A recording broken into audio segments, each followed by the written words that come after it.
Hello, आइए हम लोग जानते हैं आज कोशिका के बारे में पढ़ेंगे जो बहुत महत्वपूर्ण है, प्रत्येक एग्जाम के लिए इंपॉर्टेंट है। देखिए सबसे पहले हम कोशिका के बारे में जानते हैं। कोशिका यानी इंग्लिश नाम इसको सेल है बाबू, लेकिन इसका बायोलॉजिकल जो नेम है ना बाबू वो है साइटो। जैसे मानव का साइंटिफिक नाम क्या है तो आप जानते हैं होमोसेफिस का है, तो उसी तरह आपको कोशिका का अगर बायोलॉजिकल नेम है तो वो साइटो। एगो होता है साइको, साइको माने पागल होता है बाबू, पागल नहीं, यहाँ पर साइटो लिखा गया है, ठीक है।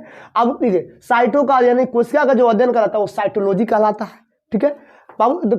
कोशिका का जो खोज किया था, सबसे पहले कोशिका का खोज किया था वो किया था रॉबर्ट हुक ने, कब 1600 में। लेकिन बबुआ ये तो मृत कोशिका का खोज कर दिया था बाबू। तो इसी के बाद देखिए मृत कोशिका का खोज पूछेगा, सबसे पहले कोशिका का खोज किसने किया था, बोलेंगे रॉबर्ट हुक ने, क्योंकि सबसे पहले भले मृत खोजा तो पहले यही था ना, इसलिए रॉबर्ट हुक हो जाएगा। उसके बाद जीवित कोशिका को देखिए, इसने बोल कर गया कि मृत कोशिका ये मृत कोशिका होती है, लेकिन आया कौन, एंटोनिवान ल्यूनोई, बोल भाई पूर्वक है जीवित कोशिका, इसने जीवित कोशिका का खोज कर दिया। ये बोला नहीं कोशिकाएं जीवित होती है, इसका खोज किसने किया था, एंटोनिवान ल्यूनोहक ने बताया कि कोशिका क्या होती है जीवित। लेकिन खोजा कौन था कोशिका का सबसे पहले, तो रॉबर्ट हुक ने किया था, इसलिए उसको जनक कहा गया। उसके बाद देखिए कोशिका का सिद्धांत बताया गया। तो कोशिका का जो सिद्धांत है वो स्लाइडेन, आपको स्लाइडेन होगा यहाँ पे, ठीक है, यहाँ पर स्लाइडेन टी स्वान ने 1838-39 में बताया कि इन्होंने बताया कि कोशिका जो होती है, कोशिका से हमारे पूरे जीवों का शरीर बना होता है, यानी जीवों का शरीर का जो रचना होता है वो कोशिकाओं से हुआ रहता है। अब देखिए बता, उसके बाद विश्व का सबसे यानी वर्ल्ड का सबसे छोटी जो कोशिका है, सबसे छोटी कोशिका वो माइक्रोप्लाज्मा होता है, वर्ल्ड का सबसे छोटी। और वही वर्ल्ड की सबसे बड़ी कोशिका की बात की जाए तो शुतुरमुर्ग की अंडा होता है, जो वर्ल्ड का सबसे बड़ी। अब वही बात किया जाए ह्यूमन यानी मानव की बात किया जाए तो आइए मानव में देखते हैं कि मानव में सबसे बड़ी और छोटी कोशिका क्या है। तो मानव में देखिए, मानव में सबसे अगर बात किया जाए तो मानव का सबसे छोटी जो कोशिका होती है तो वो मेल का स्पर्म होता है। क्या होता है, मेल का स्पर्म। और वही मानव का सबसे बड़ी कोशिका की बात किया जाए तो मानव का सबसे बड़ी जो कोशिका होता है वो फीमेल का ओवरी होता है, ओवरी माने अंडाणु होता है, ठीक है। अब आता है कि सबसे लंबी कोशिका क्या है, तो आप जानते हैं कि मानव का सबसे लंबी कोशिका तंत्रिका तंत्र, जिसको न्यूरॉन बोलते हैं आप लोग, न्यूरॉन होता है। लेकिन जो न्यूरॉन जो हमारे ब्रेन में पाया जाता है, जानते हैं कि हमारा जो मस्तिष्क है ना वो किसका बना होता है बाबू, तो न्यूरॉन कोशिकाओं का बना होता है।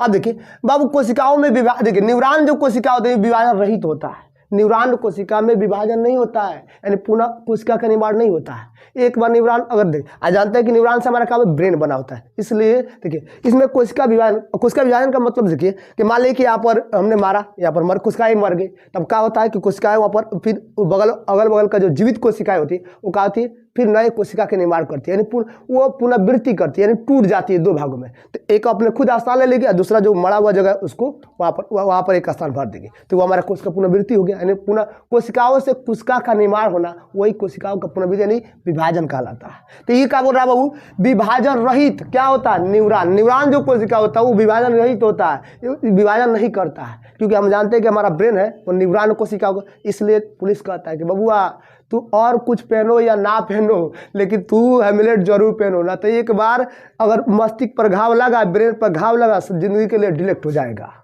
तो इसलिए क्योंकि ब्रेन हमारा होता है, देखिए अगर ब्रेन पर जोर से घाव लगा तो फूट टूट गया यहाँ पर तो समझिए ठीक ठाक हो जाएगा, वो ठीक ठाक हो जाएगा।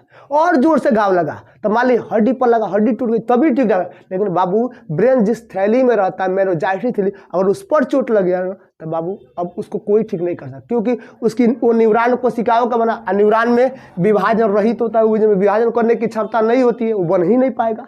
इसलिए बाबू पुलिस कहती है कि तू हेमलेट पहन के चलो, ना तो एक बार चोट लगा जिंदगी से ही डिलेक्ट हो जाएगा, समझ बात ना। इसलिए देखिए अब करें सबसे अगर शरीर में कोशिका का विभाजन होता है, वो देखिए शरीर में तेज विभाजन कोशिका का होता है लीवर में देखिए लीवर कट पड़ जाए ना तो अपने से पूरा ठीक हो जाएगा, क्योंकि कोशिकाएं उसकी कोशिकाएं बहुत तेज से बनती है, पुनर्वृत्ति पूरा ठीक ठाक हो जाएगा। तो पूछता है कई बार कि बताओ शरीर में सबसे अधिक कोशिका का विभाजन कहाँ होता है, तो बाबू शरीर में सबसे अधिक कोशिका का विभाजन होता है वो होता है लीवर में। कहाँ होता है, लीवर में। अगर मान ली इधर मान ली कोई मार दिया, चाकू से कट गया, चाहे कुछ भी से कट गया, तो वो लीवर अगर तुम इलाज भी नहीं कराओ तो अपने आप से वो ठीक कर लेगी, क्योंकि उसमें विभाजन करने की सबसे तेज रफ्तार होती है। इसलिए सबसे तेज विभाजन कहाँ होता है कोशिका का, लीवर में होता है।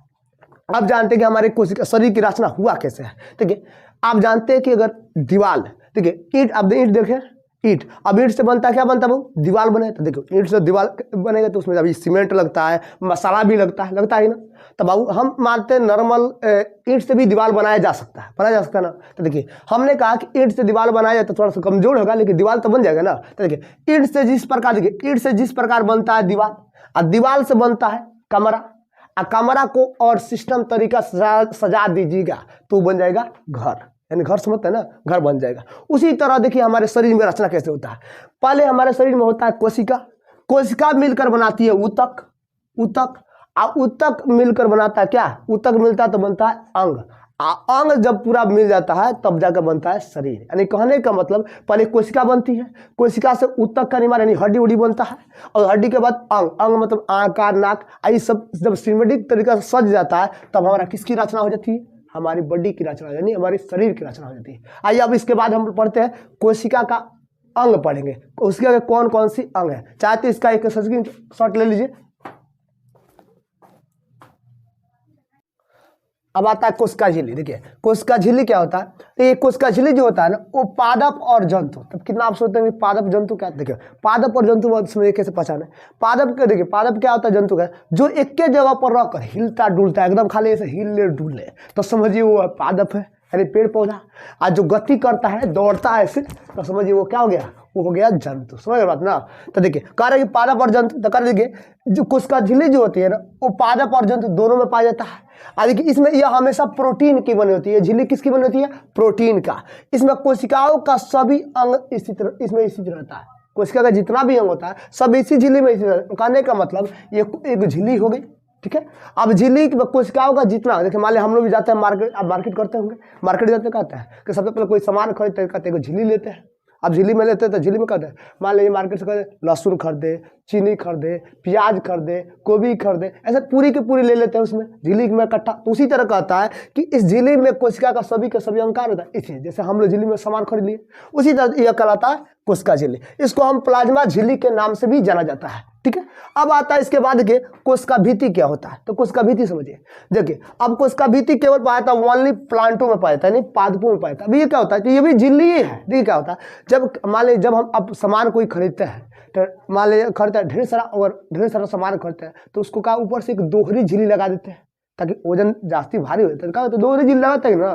तो मार्केट में भी हम लोग खरीदते हैं तो क्या होता है, जब जास्ती सामान खरीदते कहते भाई डबल पॉलीथीन लगा दीजिए, ढेर सामान हो गया फट जाएगा नहीं तो उसी तरह का होता है कि यह देखिए यह कोशिका भित्ति जो होती है केवल पादप में पाई जाती है, लेकिन यह पादप में ये दोहरी झिल्ली कहलाती है। कब, जब देखिए नॉर्मल झिल्ली के ऊपर जब एक और झिल्ली लग जाती है, इसके ऊपर एक और झिल्ली लगा दिया जाए, ये दोहरी झिल्ली, यही झिल्ली कहलाती है कोशिका भित्ति। लेकिन बाबू यह किस झिल्ली किस में केवल रहती है, यह केवल रहती है पादपों में, ठीक है। यानी हम कहने का मतलब कि आपको कोशिका झिल्ली हम जंतुओं में पाया था और पादपों में भी पाया था, लेकिन कोशिका भित्ति केवल पादपों में, इसी में पादपों में ही दोहरा झिल्ली रहती है। अब इस दोहरा झिल्ली के अंतर्गत इसका मटेरियल रहता है जो भी। आइए दोहरा झिल्ली जो होती है ना वो बनी होती है किसकी, तो ये सेल्यूलोज की बनी होती है। किसकी बनी होती है, सेल्यूलोज की। बाबू यह पौधों का क्या करता है, पेड़ पादपों का बस सुरक्षा और आकार को प्रदान करता है। कि सुरक्षा मतलब जैसे कोई छाल ओल होता है ना, उससे सुरक्षा वो किसका बना होता है, छाल उसका सेल्यूलोज का बना होता है।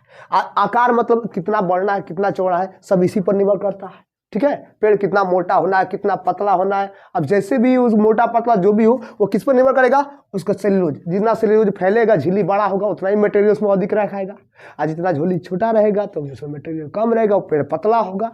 आप देखिए तो ये दोहरी झिल्ली हो गया। अब दोहरी झिल्ली के बाद हम लोग जानते थे, देखिए दोहरी कई बार पूछा है कि दोहरी झिल्ली किस में पाए थे, केवल किस में पाया था, पादपों में, ठीक है। अब आते हैं इसके बाद हम लोग माइटोकॉन्ड्रिया पढ़ते हैं।